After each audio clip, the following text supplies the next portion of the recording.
Kalau teman-teman nggak mau copot tutup lensa bagian depan dari GoPro, lebih baik teman-teman beli model biasa.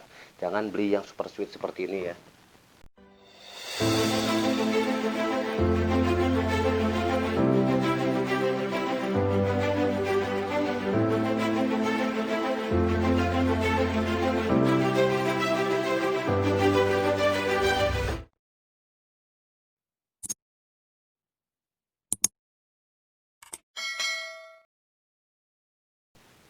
Ketemu lagi dengan saya di Bos Channel. Oke, sekarang kita coba bahas kamera apa sih saya yang pakai kalau lagi traveling di darat atau pada saat speed fishing, pada waktu ambil gambar underwater. Kalau untuk di darat, saya masih pakai kamera dari Samsung S-Series. Tapi saya tambahin stabilizer. Ini adalah Moza Minimi 2019 ya. Kalau yang 2018 itu dia nggak bisa muter full. Kalau yang 2019 dia bisa muter 360 derajat. Mungkin teman-teman juga udah banyak yang pakai ya. Lumayan ngebantu.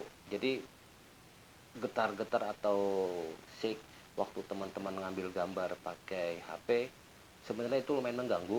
Jadi kalau teman-teman pakai stabilizer model ini itu bisa ngebantu, jadi gambar nggak terlalu bergerak. Dan kalau mau coba ambil gambar sinematik lumayan ngebantu.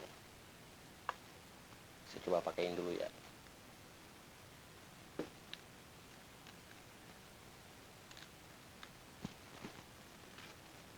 Jadi si kamera tinggal tempel di bagian ini, kemudian ini kan belum seimbang ya, kemudian cari titik seimbangnya, bisa atur di bagian pulir yang di belakang ini sampai dapat titik seimbang. Ya, masih miring.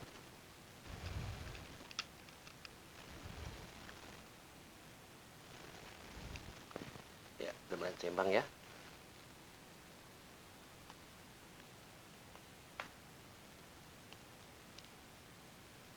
Ya, kalau udah lumayan seimbang tinggal dinyalain. Pencet yang lama aja. Iya, nanti dia seimbang sendiri. Sebenarnya ini bukan vlog tutorial ya, jadi saya bahas nggak super duper detail. Saya cuma info ke teman-teman, kita pakai stabilizer ini dia bisa diatur arahnya ke atas, ke bawah, ke atas, ke kiri, ke kanan. Ya, ada lumayan banyak tombol-tombol fungsi di sini yang sebenarnya bisa dipakai kalau mau balik lagi ke awal tanpa harus memakai ya tombol yang di tengah ini. Teman-teman bisa pencet 2 kali aja tombol yang di bawahnya.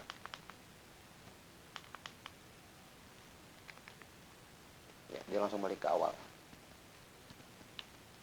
Nah, kalau ternyata pada saat pemakaian ada sedikit masalah, teman-teman bisa reset lagi ya. Jadi ada beberapa kasus di mana pada saat pemakaian ternyata dia udah nggak posisinya udah nggak center lagi nih. Jadi teman-teman bisa dikalibrasi lagi.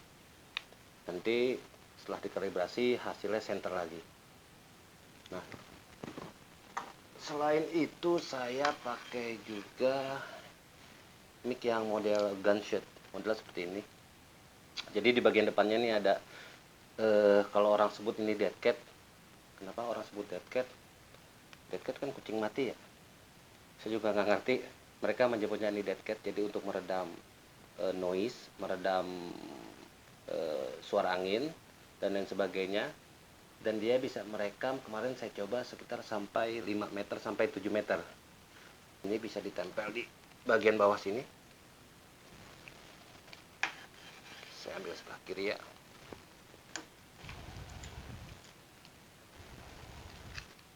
Di bagian bawah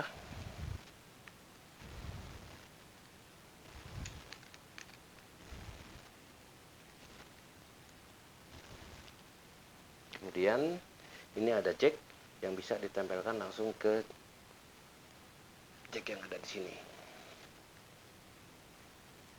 Ya, kira-kira seperti ini. Atau kalau ternyata pencahayaannya kurang, teman-teman juga bisa pakai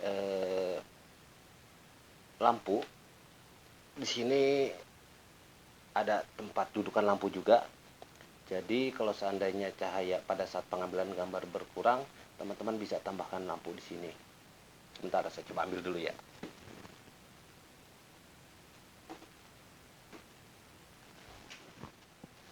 Ya, model lampu seperti ini. Ini sebenarnya lampunya bisa juga buat underwater ya, karena memang Andor bikin ini untuk underwater. Tapi kadang-kadang saya pakai di darat juga. Lampu ini bisa ditempel di, ya, lampunya bisa ditempel di bagian ini, atau bisa tukar tempat juga antara mic dengan lampu. Hasilnya kan seperti ini. Kemarin saya coba, hasilnya lumayan. Awal-awal saya ngevlog, saya nggak pakai lampu, mic juga masih mengandalkan mic dari HP. Hasilnya kurang bagus, terutama kalau cuaca mendung, dimana awannya abu-abu, lautnya juga abu-abu, itu hasilnya kurang bagus. Tapi mudah-mudahan kedepannya kita ngerekam atau ngambil gambar udah lebih baik ya. Oke, itu buat di darat. Saya simpan dulu. Sekarang kalau saya ngambil gambar di laut atau underwater, saya pertama pakai kamera GoPro. Ini masih seri 5 tapi recommended, dan saya pakai hard case yang super sweet. Bedanya apa sih hard case yang super sweet dengan yang biasa? Jadi kalau teman-teman beli hard case yang super sweet, itu bagian tutup lensa depan GoPro, kelihatan ya, itu harus dicopot. Jadi ini tinggal diputar aja tutupnya, tutup si GoPro, tutup lensanya, baru dimasukin ke dalam hard case yang super sweet. Kalau ini nggak dicopot, bakalan mentok, nggak bakal bisa. Kalau teman-teman nggak mau copot tutup lensa bagian depan dari GoPro, lebih baik teman-teman beli model biasa, jangan beli yang super sweet seperti ini ya. Nah, masalah yang ada di laut adalah waktu kita mulai ngerekam, semuanya akan berwarna hijau. Kalau teman-teman ngelihat di video-video di YouTube, lautnya jadi warna biru waktu masuk ke dalam air, aslinya enggak ya. Aslinya kalau teman-teman masuk ke bawah laut, ke dalam air, warnanya hijau, nggak ada yang warna biru. Loh, kok waktu saya lihat di YouTube warnanya biru bagus? Mereka pakai filter. Saya juga pakai filter yang red filters seperti ini. Ini nanti ditaruh di depan hard case ya. Red filter ini sebenarnya lumayan ngebantu. Jadi kalau teman-teman coba masuk laut pakai masker, itu dalamnya hijau, bukan biru ya. Oke, selain GoPro saya juga pakai Seashell. Ini adalah hard case keluaran Seashell. Saya coba buka dulu.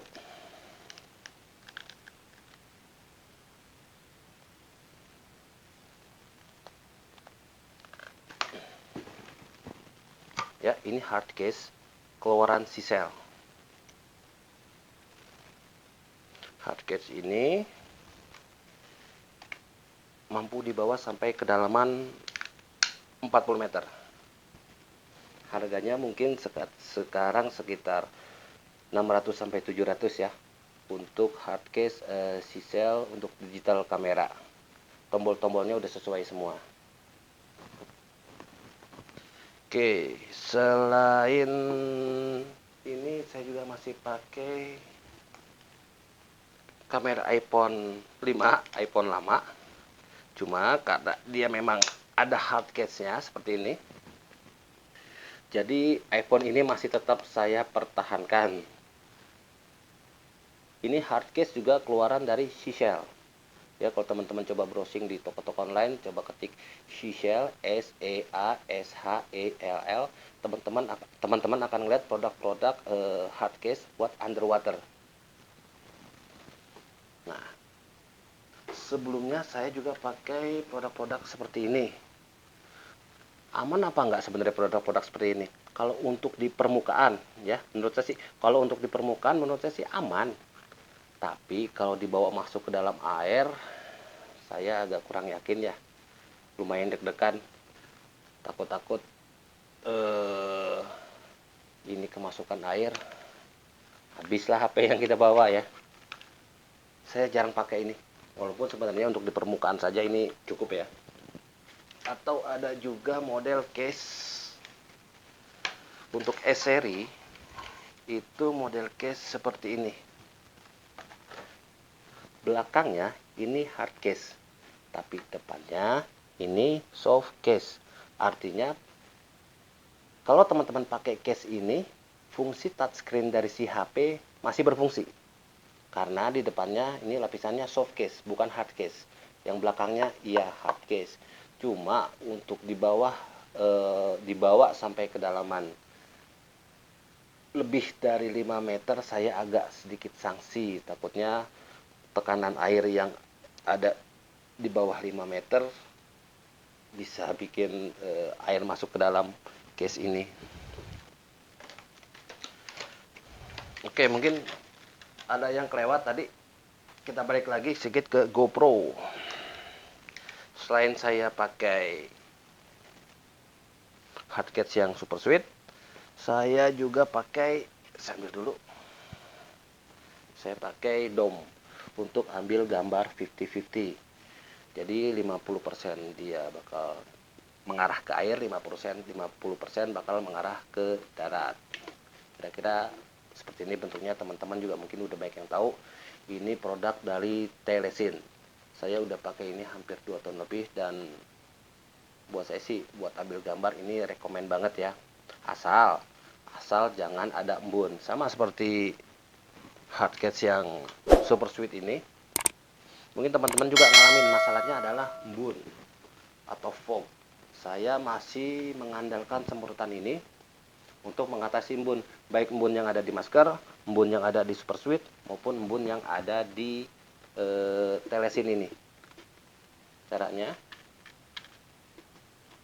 saya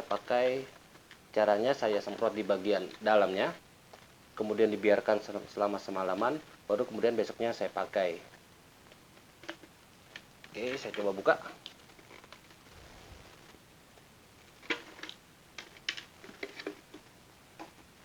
Teman-teman tinggal masukin GoPro-nya, kemudian dikunci. Awas, hati-hati ya, banyak yang patah ya. Seperti ini untuk Telesin dom ya. Masalah yang sering timbul di Telesin dom atau dom-dom lainnya adalah selain embun, pada saat teman-teman coba ambil gambar di mana air bergerak di sekitar dom ini, biasanya ada cipratan air atau butiran-butiran air di sini ya. Ini cukup ganggu loh. Pada saat nanti teman-teman ngelihat hasilnya, di sini ada butiran-butiran air, itu super duper sangat-sangat mengganggu. Jadi kalau saya ngakalin ya, saya nggak tahu teman-teman gimana cara ngakalinnya. Kalau saya pakai semprotan yang buat di mobil, buat kaca depan mobil. Ini semprotan efek daun talas. Jadi kalau mobil disemprot kacanya pakai semprotan yang efek daun talas ini, biasanya air langsung mengalir, nggak nempel di kaca. Nah, ini saya terapkan di Telesin dom ini. Saya coba semprot bagian depannya. Biasanya sehari sebelumnya ya, saya semprot, kemudian saya lap, saya diamkan semalaman, baru kemudian saya pakai besoknya, dan hasilnya lumayan. Pada saat air bergerak nabrak si dom ini, cipratan-cipratan air hampir nggak ada. Jadi kalau teman-teman mau coba pakai semprotan efek daun talas. Mereknya bermacam-macam, di toko online juga banyak.